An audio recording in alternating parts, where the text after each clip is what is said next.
You are looking at a dead piece of glass and metal. Your phone is stuck in an endless boot loop, or you're locked out entirely. This diagram shows what happens next. When the operating system is too corrupted to function, recovery mode opens a direct, low-level pathway straight to the device's hardware. To force open that pathway, you need three specific things: a working computer, a certified USB cable, and a stable internet connection. You also need the proper software to read the device. Mac users will operate through Finder. If you are on a Windows 11 PC, skip the legacy iTunes software and download the new Apple Devices app directly from the Microsoft Store. When the software inside the phone fails, it cannot repair itself. Establishing an external connection allows the computer to take total control of the hardware, bypass the corruption, and reinstall a clean operating system.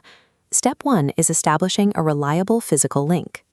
You must use an official Apple cable or a certified MFI cable to guarantee that multi-gigabyte data files can transfer without failing mid-process. Plug that cable directly into a primary USB port on your computer's motherboard. Do not route the cable through an external hub, a keyboard port, or a monitor dock, which can drop the connection. Before you connect the phone, check that Finder or the Apple Devices app is fully up to date. Outdated desktop software will not detect an iPhone operating in a diagnostic state. In this schematic, you can see the exact digital handshake we need. The updated computer software sends a signal down the direct cable, locking onto the phone's logic board and lighting up green to show stability. That pure, uninterrupted physical link is mandatory. The rescue process cannot advance a single step until that handshake is locked in.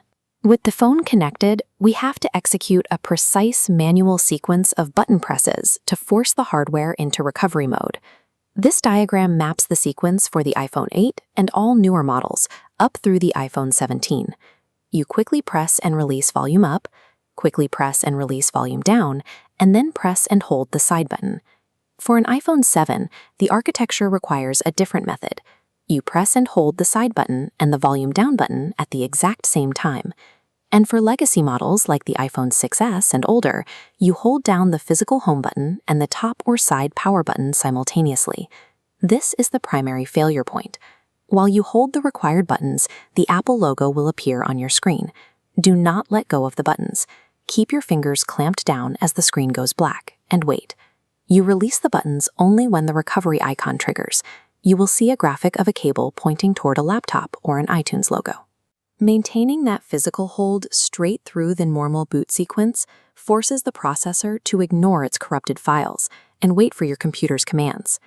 Once the recovery graphic appears on your phone, a dialog box will immediately pop up on your computer monitor, giving you two choices. This matrix breaks down the consequences. Update is the safe pathway. Selecting it prompts the computer to reinstall iOS, while keeping all your photos, text messages, and personal files completely intact. If your device is frozen or caught in a boot loop, always attempt the update option first. Restore is a total wipe. You select this option only if you have forgotten your passcode, or if severe software corruption causes the update process to fail. Selecting Restore permanently eradicates everything on the device. Without a recent backup in iCloud or on your local drive, proceeding with Restore means your data is gone forever. If the process fails midway, your computer will likely halt the installation and display an error code, frequently 4013 or 4005.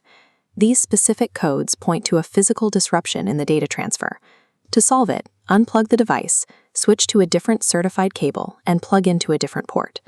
Alternatively, you might perform the button sequence and watch the phone completely ignore recovery mode, booting up to your lock screen instead. A normal restart indicates your manual button pacing was off.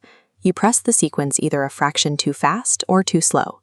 Unplug the cable, plug it back in, and execute the button sequence again with a steady, deliberate rhythm. Systematic elimination solves almost all recovery blocks. Check the cable, verify the port, and maintain strict timing on the buttons.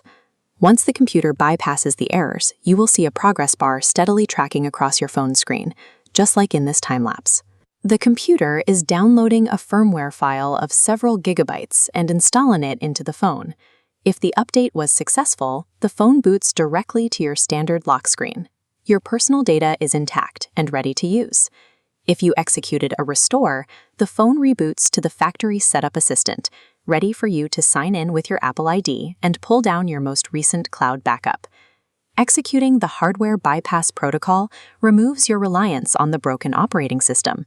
You step in as the technician, clear the corrupted software, and return a completely unresponsive piece of hardware back into a functional device.